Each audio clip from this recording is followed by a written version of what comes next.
So it's full time. Top Spurs nil. Arsenal 1. 3 years in a row we have gone to Tottenham and won there. First time since 1988 under George Graham. So that's one of the few good records this manager has broken. So fair play to him. Not going to get to the game. What I thought of it, because I did think quite a lot of that game, because the scoreline says we won 1-0, and it was cagey and it was boring, but we will get into it. Remember, like, sub, and share the content around. Nearly close to 160 subs, so let's get that going as quick as possible. Hit the like button, drop a comment, and share the content around. Do whatever you need to do to make this channel grow and grow even further. Now, I'm going to start off with the one thing that I was worried about, and that was the starting 11. We got the midfielder Partey, Jorginho, and Kai Havertz. I shall say Kai Havertz. It was at times it looks like it was Trossard in the 10, and Havertz. It looks either way. We've got Martinelli out wide and Saka, who both I feel weren't great today. Martinelli in particular couldn't beat his man at all. Saka at times did, but as the game went on, didn't really do anything really. I didn't really notice he was on the pitch.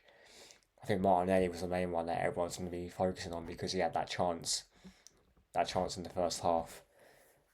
Should have scored that goal really. Should have gone into the half time break with a 1-0 lead. But at least Gabriel saved us in the second half. Defence, what I expected. I think apart from Ben White, who struggled against Son in the first half, I think defence done okay. It was shaky for its first 15, 20 minutes. You expect that in a North London derby away from home, considering the way that we play as well. We're going to invite pressure onto us. But I think our defence held out really well.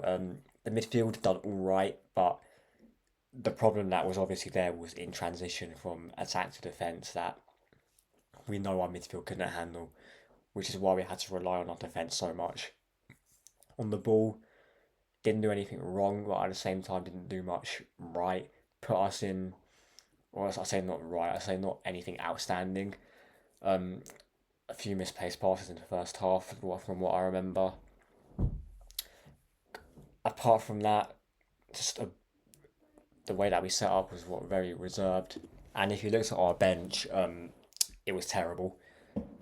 The only threats that we could really bring on was Raheem Sterling and Gabby Jesus, who both didn't look great when they came on, because Gabby Jesus lost the ball stupidly, which nearly put us in trouble.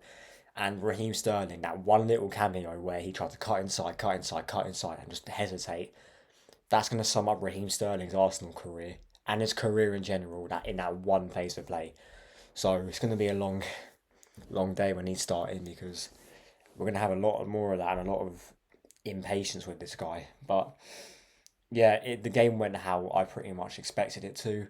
Defence, which had to be compact, stay in the mid to low block at times, especially the low block when we did get the 1-0 lead. Spurs throughout the whole game looks iffy on set pieces. Even in the first half, when Vicario started swinging at it, we knew their weakness is in set pieces. And it took a while, but we eventually did exploit them. A couple of bad crosses from Saka, especially in that first half.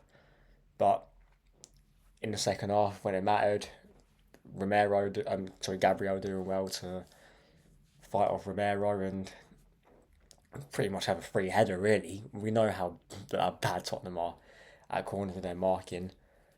And like I said, throughout the whole game, it was like that. But throughout the whole game, Tottenham were terrible. We weren't that good either. But bearing in mind, we had our captain out, we had Declan Rice out. Our midfield lacked any physicality and any athleticism at all. Kai Havertz, you could say, is athletic. He's not. He's got height, and that's about it. Tottenham, I don't know what, with their midfield playing Bentancur as the lone six and Kulusevski and Madison in front of him. I never really understood that. I think Basuma's suspended. I'm pretty or injured. I can't really remember, but I think they had Archie Gray on the bench, if I'm not mistaken. So I don't know why he didn't start him or Lucas Bergvall in that midfield to even support support him. I'm pretty sure Lucas Bergvall's a midfielder anyway. I can't remember. But some sort of profile with like some sort of profile to protect Bentancur or play alongside Bentancur. I don't know why they never played anyone like that because Kulusevski's not a midfielder and Madison there. He's not really going to go back and help anyone. To be fair, I forgot Madison was even playing at times. That's how terrible he was. Son looks lively at the start, like I said, but I think he was giving Ben White a couple of issues throughout the game. I did not notice he was on the pitch in the second half at all until he got subbed off. Brendan Johnson, we know, is trash. Solanke wasn't great either. I couldn't really get involved in the game. Yeah, he lacked service, but that was down to our defence nullifying him and nullifying Tottenham's attack overall because, let's be real, their attack is not that good. But our defence was able to hold out, and that is one of our bright spots in this team at the moment because our attack is stinky at the minute. Let's be real, and the transfer window, like we've seen with how bad our bench is, our transfer window is going to come back to bite us because our bench is not good enough, and the fact that we've already got Declan Rice, who obviously will be back next game, and Erdegaard will be out for God knows how long, that is going to be an issue. But yeah, I'm happy beating Tottenham. I beating Tottenham. Every Arsenal fan loves doing that. It was mainly them being terrible why we didn't concede a goal because, like I said, their attack is dreadful. But yeah, Man City away next. We're going to play the exact same way. I know it. Obviously, Declan Rice will be back for that game. But we do have Atalanta on Thursday night, I believe. Such a weird game.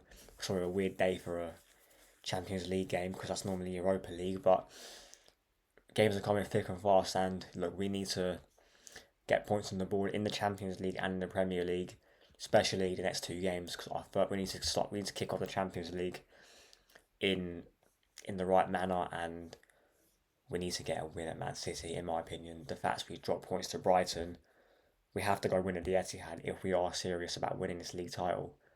Alongside bringing some players in January, that's a whole other video.